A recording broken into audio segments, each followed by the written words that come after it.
পেলে সব সমস্যার সুফল মেলে।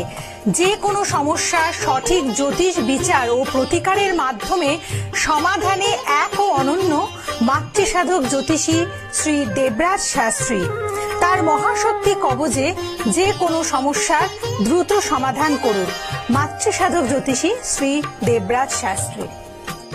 নমস্কার। এই অনুষ্ঠানে আপনাদের জন্য উপস্থিত আছেন দীর্ঘ অভিজ্ঞতা সম্পন্ন জ্যোতিষ তান্ত্রিক মাতৃসাধক শ্রী দেবরাজ শাস্ত্রী, যার সঙ্গ পেলে সব সমস্যার সমাধান মেলে এবং তার মহাশক্তি কবজের জুড়ি মেলা ভার, এবং সেই মহাশক্তি কবজ করলে ধারণ সুখ শান্তি সমৃদ্ধি থাকবে অনুক্ষণ।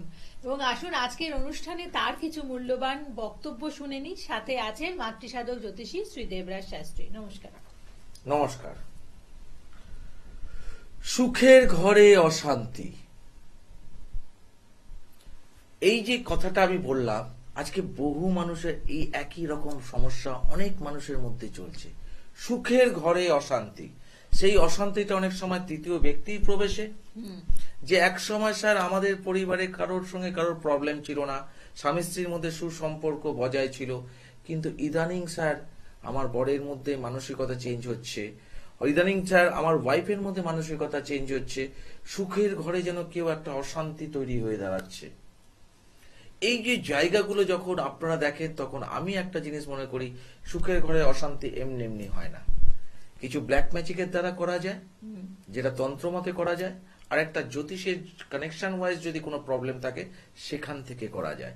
যেমন আমরা সুখ জায়গাটা দেখবো 4th হাউস থেকে, সেখানে যদি শনি চন্দ্র কেতু এদের অবস্থান থাকে, এদের দশা অন্তদশা, এদের পজিশন যদি খারাপ থাকে, তাহলে কিন্তু আমরা এক কথায় বলতে পারি আপনি গৃহ সুখী এই মুহূর্তে আপনি নন।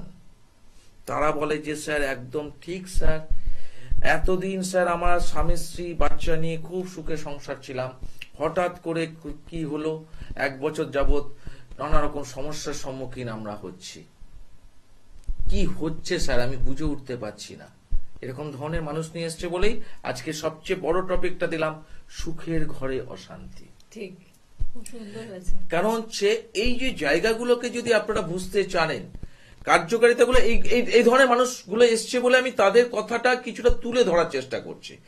যে তাদের বক্তব্য পরবর্তীকালে যখন ধরার পর, তখন তারা বললেন স্যার অনেকে পাশের বাড়ির সঙ্গে সম্পর্ক তৈরি হয়ে যায়, অনেকে সার্ভিসের জায়গায় সম্পর্ক তৈরি হয়ে যায়, অনেকে দেখা যাচ্ছে একটু দূরে বন্ধুত্ব হতে হতে সম্পর্ক তৈরি হয়ে যায়, সে স্বামী স্ত্রী উভয়েরই হতে পারে। কিন্তু যার ফলে কি হচ্ছে, দুজনের মধ্যে তো তৃপ্ততা লাভ ওই মুহূর্তে ক্ষণিকের হচ্ছে, কিন্তু তাদের সন্তানের প্রবলেম কিন্তু মারাত্মক ভাবে দাঁড়াচ্ছে। কারণ যখনই দেখছে যে প্রতিনিয়ত রাত্রিবেলায় এসে হাজবেন্ড ওয়াইফের মধ্যে ঝামেলা, সন্তানদের এফেক্ট কিন্তু মারাত্মক ভাবে পড়ছে। আজকে কেন বললাম, এই ধরনের সমস্যা কিন্তু এখন মোটামুটি প্রায় বাড়িতেই দেখতে পাওয়া যায়। কিন্তু এটা তো স্যার দেখতে পাচ্ছি, বুঝতে পারছি, কিন্তু এখান থেকে কি রিকভারি কোনো রাস্তা আছে? অবশ্যই আছে। যদি তন্ত্রমতে কেউ ক্ষতি করে আপনাদের সুখের সংসারটাকে অশান্তিতে পরিণত করেছে, সেই জায়গা থেকে দেবরাজ শাস্ত্রী আপনার সহায়তা বা হাত বাড়িয়ে রেখেছে যে এইখান থেকে ডেভেলপ করাতে পারবো। কারণ দেবরাজ শাস্ত্রী এই ধরনের মানুষের মানসিকতা নিয়ে যারা এসেছিল তাদেরকে আমি ডেভেলপ করাতে পেরেছি।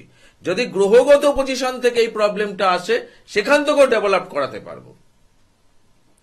কারণ আমাকে আগে ধরতে হবে, রোগ যে ধরবে সে কিন্তু রোগ সারিয়ে দেবে। রোগ না ধরে আন্দাজে প্রতিকার বা আন্দাজে কোনো ঔষধ দিলে সেটা কার্যকারিতা পাওয়া যায় না। সেটা দেবরাজ শাস্ত্রী কোনোদিনও আজ পর্যন্ত করেনি বলেই প্রতিটা মানুষ দেবরাজ শাস্ত্রীকে যারা বিশ্বাস করে এসছে, বিগত 30 বছর ধরে যেসব মানুষটা এসছে, সেই সব মানুষগুলো কিন্তু প্রতিটা মানুষ কিন্তু অন্য কোনো জ্যোতিষা তান্ত্রিকের শরণাপন্ন হয়নি।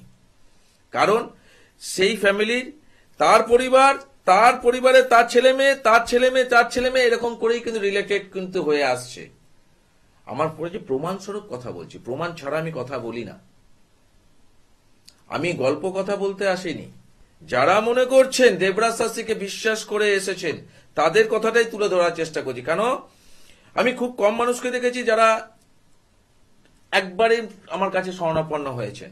বেশিরভাগ মানুষকে দেখেছি প্রচুর জায়গায় ঘুরে কার্যকারিতা পায়নি। কেউ বলছে স্যার আমি তারাপীঠে গেছিলাম, আমি স্যার ওখানে বসেছিলাম, কার্যকারিতা করেছি, একটা কোনো কথা রেজাল্ট বলবো, বুঝতে পাইনি।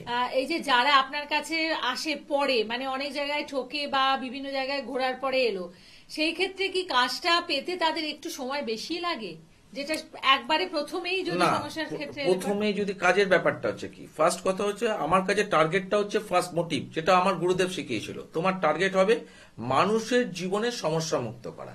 এটা আমার সবচেয়ে বড় মোটিভ। তাই আমি মার্কেটিং কথা বলতে পারি না, মার্কেটিং করার মানসিকতাটাও আমার নেই। যারা আমাকে বিশ্বাস করে আসবে তাদেরকে আমি রেজাল্ট দেখিয়ে দিতে পারবো, এইটুকু আমি জোর গলায় বলতে পারি, ফার্স্ট। আর দ্বিতীয় কথা যেটা হচ্ছে, কারোর ক্ষেত্রে অল্প সময় কার্যকারিতা পেয়ে যায়, কেউ কেউ প্রতিকারের কার্যকারিতা হয়েছে, সে নিতে আসেনি, তার রেজাল্ট কিন্তু সে ভাইব্রেশনে পেয়েছে। সে নিজে বলছে, স্যার এখন স্যার কি করলেন স্যার, আমি জানি না। আপনি তো এখনো প্রতিকার নেননি, আমি শুধু কাজটা করেছি আপনার। বলছে তারই রেজাল্ট কিন্তু আমি বুঝতে পেরেছি। কি বললাম কথাটা বুঝতে পারছেন? এবং সেই ব্যক্তি কিন্তু অন্য একজন ব্যক্তিকে নিয়ে এসেছিলেন, সে বলছে আমি কাজ পেয়েছি, তুই আয়। কেন? সে হচ্ছে তার নিজের দিদি, সে বলছে আমি পাইছি, কিন্তু আমি দেখলাম দিদির ভাইব্রেশনের সঙ্গে আমার ভাইব্রেশন নেগেটিভ কাজ করছে। আচ্ছা আচ্ছা, কি বললাম কথাটা বোঝার চেষ্টা করুন। কিন্তু আমি তোমাকে বললাম যে দেখুন, আপনি যেটার জন্য এসেছেন এটা কিন্তু সারার নয়। কেউ যদি আপনাকে বলে যে এটা সারিয়ে দিতে পারবে, তাহলে কিন্তু আমার ক্ষেত্রে জানা নেই, কেন আমি বলতে পারিনি যে আমি সর্বের সর্বা, আমার জানা নেই, কিন্তু এটা সারবে না। তা উনি বলছেন স্যার একটা আশা নিয়ে আপনার কাছে, কেন বোন কাজ পেয়েছে বলে আপনার কাছে এসেছিলাম আশা নিয়ে, কিন্তু আমি বলেছিলাম সারবে না। এবার আপনার যদি বিশ্বাস থাকে আমার কবজের প্রতি, আপনার যদি বিশ্বাস থাকে ঈশ্বরের প্রতি, তাহলে সেখান থেকে একটা চেষ্টা করা যেতে পারে। সেই চেষ্টা করার পরে সেই মানুষটিও কিন্তু সে কিছুদিন না, মোটামুটি 10-12 দিনের মধ্যে সে কিন্তু নিজে একটুখানি রিলিফ পেয়েছে। একটা শরীরের প্রবলেম নিয়ে এসেছিল, সে কিন্তু নিজেকে রিলিফ পেয়েছে। সে ফোনে জানাচ্ছে স্যার এখন মনে হচ্ছে একটু চেঞ্জ দেখাচ্ছে। আচ্ছা, এটার মধ্যে কি আমার কোনো ক্ষমতা আছে? না, এটার মধ্যে গুরুদেবের বড় আশীর্বাদ এবং আমার মহাশক্তি কবচ, এই কবজের কার্যকারিতা, মিরাকেল রেজাল্ট তাকে দেখিয়ে দিয়ে গেছে। তাহলে এবার আপনি যে বললেন, কারো ক্ষেত্রে 10 দিন, কারো কাছে 3 মাস, কারো কাছে 2 মাস, কারো কাছে প্রতিকার নেওয়ার আগেই কার্যকারিতা, মানে তার কাজটা হয়েছে, সে এখনো নিতে আসতে পারেনি, তার আগেই কার্যকারিতা পেয়েছে। আবার কারোর ক্ষেত্রে কিন্তু বছর গেছে। মানে গুরুদেবের আশীর্বাদ। কিন্তু আমার বক্তব্য, আমার টার্গেট হচ্ছে যে আপনি যে সমস্যা নিয়ে আমার কাছে আসবেন, সেই সমস্যা যতক্ষণ না আপনাকে আমি মুক্ত করতে পারবো, ততক্ষণ আপনার পিছন আমি ছাড়বো না। আমি সবার সঙ্গে কন্ট্যাক্টে থাকি। কেন কন্ট্যাক্টে থাকি? দেখবেন যে অনেকে দেখবেন প্রতিকার দেওয়ার পরে কন্ট্যাক্ট রাখে না, আমি কিন্তু সবার সঙ্গে কন্ট্যাক্টে রাখি। কেন? আমার টার্গেট হচ্ছে আপনাকে সমস্যা মুক্ত করা। আমার টার্গেট কিন্তু নেই যে আপনার থেকে কিভাবে অর্থটাকে উপার্জন করব। এই টার্গেট নিয়ে দেখলে তাহলে কিন্তু আপনাকে আমি প্রতিকারের সময় অনেক কিছু বুঝিয়ে দিতাম, তারপরে দেখবেন আপনার মোবাইল আর ধরতাম না। কিন্তু না, আপনার বাড়ির লোকজন বা আপনার বাড়ির আশেপাশের লোকজন যদি কোনো কারণে দেবরাজ স্যারের কাছে এসে থাকে, তাদের কাছে জিজ্ঞেস করবেন যে স্যার ফোন ধরে কিনা বা স্যার ফোনে কথা বলে কিনা, তারাই বলে দেবে। কেন? আমার প্রতিনিয়ত আমাদের কানেকশনে জিজ্ঞেস করতে হয় এখন কেমন আছে, এখন কেমন আছেন। এটা একটা মানবিকতার কাজ। কেন? জ্যোতিষ একটা শ্রদ্ধার জায়গা, তান্ত্রিক একটা শ্রদ্ধার জায়গা। জ্যোতিষ তান্ত্রিক সাধারণ ব্যক্তি নয়, এদেরকে অনেক কিছু জিনিসকে ত্যাগ করতে হয়, অনেক কিছু জিনিসকে আপনার জপ তপের মাধ্যম দিয়ে পাওয়ার তৈরি করতে হয়, তারপর সেটা হবে। আপনার জন্য আমি কাজ করছি, আর আপনি সেই জায়গা থেকে সেটা বিশ্বাস করেন না, আপনার কাছে প্রচুর টাকা আছে, আমি সেই ব্যক্তিকে দিই না। বারবার একটা কথা বলছি, এরকম বহু মানুষ এসছে টাকা অ্যাডভান্স করার জন্য বলেছে, আমি বলেছি যে আপনাকে আমি কিন্তু প্রতিকার দেব না। কারণ এই প্রতিকারটা বিজ্ঞাপনী কোনো প্রতিকার নয় যে আপনার থেকে অর্থ উপার্জন করব। এই প্রতিকারটা আপনার জীবনে সমস্যা মুক্ত করার প্রতিকার। তাই সেই জায়গায় যদি আপনার শ্রদ্ধাটা না থাকে, বিশ্বাসটা যদি না থাকে, আপনি ভাবছেন পয়সা দিয়ে সবকিছু কেনা যায়, না, পয়সা দিয়ে সবকিছু কেনা যায় না। যদি কিনতে পারতেন তাহলে মায়ের দুগ্ধের ঋণও কিন্তু পয়সা দিয়ে কেনা যেত। মায়ের দুগ্ধের ঋণ যত পয়সায় সন্তানের হোক, মায়ের দুধের ঋণ কিন্তু কোনো মতেই সে কিন্তু পয়সার বিনিময় করতে পারে না। তা আমাদেরও সেই সিস্টেম, বংশ পরম্পরা রিলেটেড মহাশক্তি কবচের এই একটা জায়গা আছে। কোন গরিব মানুষ এসছে, তার কাছে অত অর্থ নেই, তাকে আমি চেষ্টা করি যতটা কমে করে দেওয়ার করি, কিন্তু তার ভিতরে ছিল সেটা হচ্ছে শ্রদ্ধা, ভক্তি। সেও নিজের সমস্যা থেকে মুক্ত হতে চাইছে। কিন্তু একজন মানুষ এসছে, তার ভিতরে অর্থের অহংকার আছে, সে জীবনের সমস্যা থেকে মুক্ত হতে চাইছে, কিন্তু পয়সার বিনিময় করব, সেইখানে কিন্তু আমার প্রতিকার যায় না। কারণ বারবার বলছি, সমস্যা থেকে মুক্ত হতে গেলে মহাশক্তি কবচের আওতায় আসতে হবে, কিন্তু সেটার সাথে সাথে আপনাকে বিশ্বাস ভক্তি রাখতে হবে। আর বিশ্বাস ভক্তি শ্রদ্ধা এই জায়গাটা যদি আপনার থাকে, আপনি সমস্যা থেকে মুক্ত হবেন, এবং মুক্ত হওয়ার পর আপনার অন্ধবিশ্বাসটা তখন করবেন। কারণ আমি একটা কথা বলি, সবাই যেটা বলে চেম্বার আসার পর, স্যার আপনি কি আমার বাড়ির পাশে থাকেন? স্যার টিভিতে একই কথা বলে। স্যার এরকম টিভিতে আরেকজন দুজন কথা বলতে দেখেছি, তারাও কিন্তু একই কথা বলে। এবং আপনার আরেকটা স্বচ্ছতার জায়গা হচ্ছে, আপনি সবসময় ক্লায়েন্টদের বলেন যে তোমরা কিছু বলবে না। এটাই বলছিলাম, যে তারাও কিন্তু টিভিতে দু একজন বলে যে তারাও কিন্তু আমার কথা বলে, যে আপনার মতোই কিন্তু তারাও বলে যে আমার কিন্তু কাউকে লাগে না, কিন্তু তাদের কাছে যাওয়ার পর তারা বলছে যে সমস্যা কি বলুন। নকল করে আবারও বলছি, নকল করে কার্যকারিতা পাওয়ানো যায় না। কারণ সেই মানুষটি যখন আমার কাছে এসছেন তখন বলছেন স্যার আপনাকে তো কিছু বললামই না। আমি বললাম টিভিতেও তো আমি আগে বলে, স্যার ওইটা দেখেই তো আমি আপনার কাছে এসছি, যে দেখি এনার কাছে আমি কি জানতে চাই পারি। সেই মানুষটা কিন্তু আমার শরণাপন্ন হলো এবং মহাশক্তি কবচ পড়ে আজ কিন্তু সে ভালো। কথাটা বলার চেষ্টা করুন। কিন্তু সেই ব্যক্তি আমার মতোই একজন বলছে, যে সেও বলছে কিন্তু আমি কাউকে জিজ্ঞেস করি না, কিন্তু যখনই সে আসছে সে বলছে কি সমস্যা নিয়ে এসছেন বলুন। আরে প্রশ্নটা কি? নকল করে কোনো জিনিসকে পাওয়ানো যায় না, এটা বারবার একটা কথা বলছি। আজকে মহাশক্তি কবচ নিয়ে হট করে কেউ না কেউ একজন বলতে আরম্ভ করে দিতে পারে, আপনি দেখবেন কেউ না কেউ বলতে আরম্ভ করে দিতে পারে। নকল করে কার্যকারিতা পাওয়ানো যায় না। কার্যকারিতা পাওয়াতে গেলে শ্রদ্ধা ভক্তির দরকার, শিক্ষার দরকার। সেই জায়গাটা যতদিন না মানুষের তৈরি হবে ততদিন মানুষ যেমন কার্যকারিতা পাবে না। আর সেই জায়গাটা অবশ্যই আমি করি বলে আজকে প্রতিটা মানুষ কিন্তু সফলতা পেয়েছে, যারা আমাকে বিশ্বাস করে এসছে। আমি কিন্তু একটা কথাই বলেছি, আমার চেম্বারে আপনি ট্রাই করলেও আসতে পারবেন না যদি স্বয়ং ভোলাদেব মানে ভোলে বাবা, যেটা আমার মন্দির যেটা, সেটা হচ্ছে স্বয়ং শিবের। ভোলে বাবার যদি আপনার কাছ থেকে কিছু পাওয়ার থাকে, মানে ভোলে বাবার দ্বারা যদি আপনি কিছু সমস্যা মুক্ত হতে পারেন, তাহলেই আপনি আমার চেম্বারে এসে পৌঁছাতে পারবেন, নতুবা পারবেন না। তাই আমি বারবার একটা কথাই বলি, প্রোগ্রাম শুনুন, দুটো নাম্বারকে সেভ করে রাখুন, সারা যাত্তর ঘুরুন। যখন দেখলেন যে আর কিছু হলো না, অনেক অর্থ চলে গেল, সমস্যা মুক্ত হতে চাইছি স্যার, আমি ডেটার জন্য এতগুলো খরচা করে সমস্যা মুক্ত হতে চাই, তাদের ক্ষেত্রে বলছি এই দুটো নাম্বারে ফোন করুন। এবং যদি আসতে পারেন, যোগাযোগ করতে পারেন, তাহলে আমি আপনাকে বলবো যে আপনার সমস্যা থেকে আপনি মুক্ত হবেন। কারণ আপনাকে দেওয়া হবে সেই মহাশক্তি কবচ, যে সব কবচটা আজকে ব্র্যান্ড হয়ে দাঁড়িয়েছে মানুষের কাছে। ঠিক।